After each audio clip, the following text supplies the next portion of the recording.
In this video of TMU Connected Learning, we'll discuss what stocks and shares are and how to value them.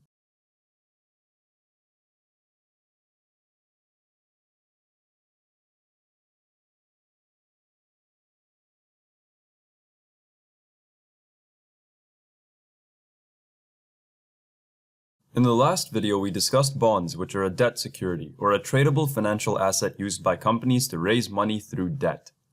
Now we turn to equity securities, tradable financial assets used to raise money through equity.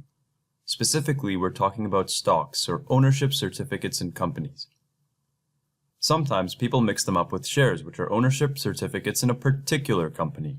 The distinction is subtle, but if I say I trade stocks, I mean I trade shares of multiple companies in general, as opposed to me saying I have shares in ABC Corp, which means I have some ownership in that specific company.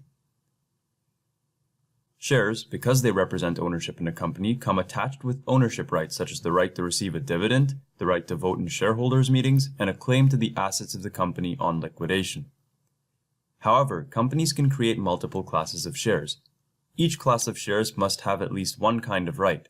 It doesn't necessarily need to have all of them, though.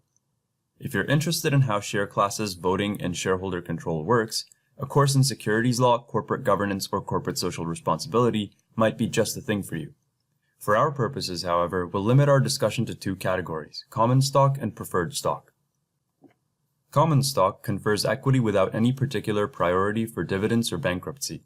The most important aspect of common stock is that it grants the shareholder the ability to vote in shareholders' meetings. Usually it's 1 vote per share, but it could even be 10 votes per share. It all has to do with control of the corporation. Voting shares entitle shareholders to determine what projects the corporation takes on or who sits on the board of directors. Preferred stock gives the shareholder priority in the case of dividends or bankruptcy. If the company's board of directors announces dividends or declares bankruptcy, preferred shareholders get the money before any common shareholders do.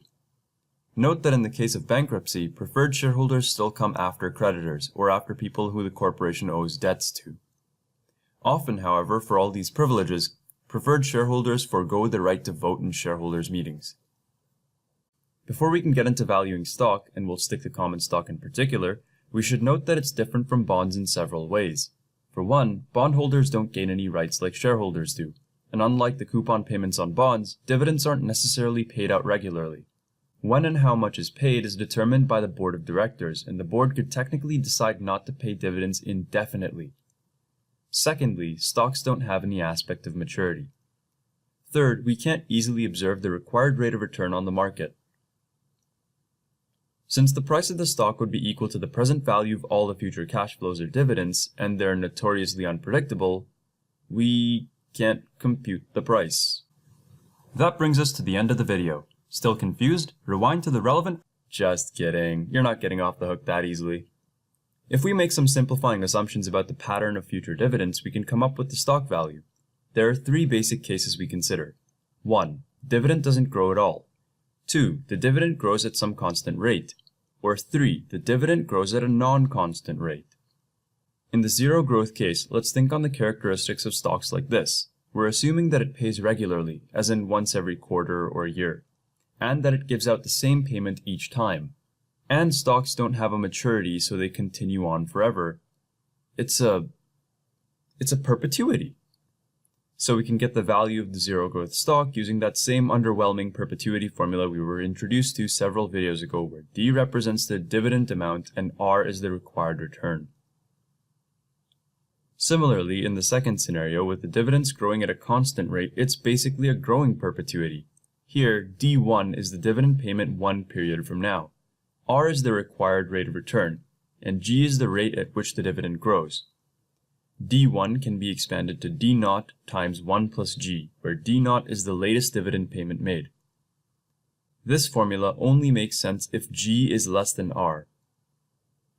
In the final case of non-constant dividend growth, we'll have to make use of a timeline and read the problem to determine what formula to use. The best way to explain this is by just doing a problem. RYN Inc. will pay a dividend of $3 per share 2 years from today. Dividends are expected to grow by 15% for 2 years and then fall to a constant 6% indefinitely. If investors' required return is 19%, what is the price today? Our first step is to determine when and what our dividends will be. And using the assistance of a timeline, we can see that assuming year 0 is today, 2 years from today, or here on the timeline at this point, we would receive our first dividend of $3. After that, the problem tells us we experience a dividend growth of 15% for 2 years. So we would multiply 3 times 1 plus the growth rate of 0.15 to get the next year's dividend of $3.45. And we would repeat this process to get the year 4 dividend of $3.97.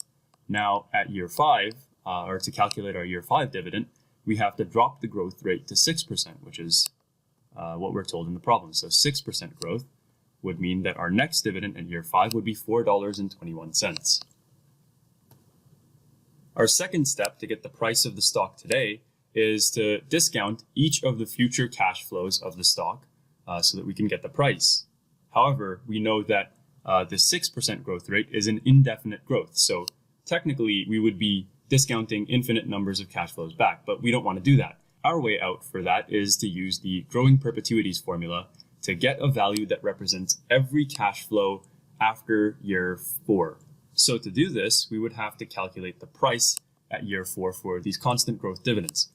And so P4, or the price at year 4, is equal to D5, or the dividend in the 5th year, which we already have, divided by R minus G. And we're given both of these in the problem. So our price should be given to us by $4.21 divided by 0.19 minus 0.06. And that should give us a value of $32.38, which represents every cash flow after year 4. And now that we have P4 representing all our constant growth dividends, as well as our 3 other dividends that we received beforehand, all we have to do now is we discount each of these cash flows using the present value formula, which we learned in a previous video, to get the price of the stock today.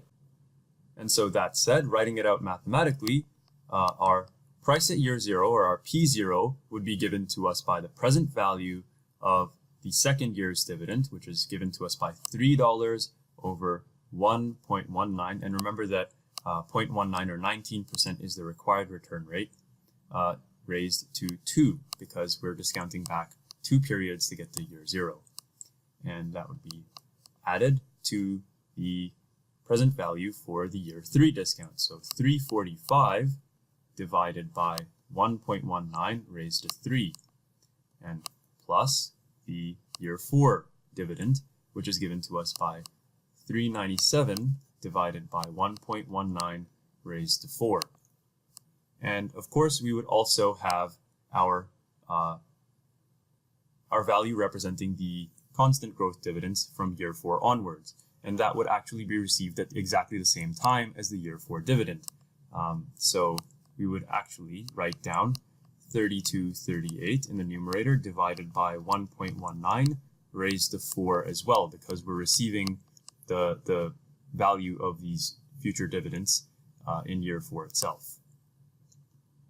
And if we were to add this up, then we should get a value of $22.29 as the price of our stock today. That brings us to the end of the video. Still confused? Rewind to the relevant part of the video by clicking on the sections listed to the left. For more, be sure to take a look at the tip sheets uploaded to the Academic Success Center website by following the link in the description. Need a more face-to-face approach? Check out tutoring hours at the Ryerson University Academic Success Center's website. Yeah, this is the real ending, by the way, so yeah, there's nothing more. You can go now.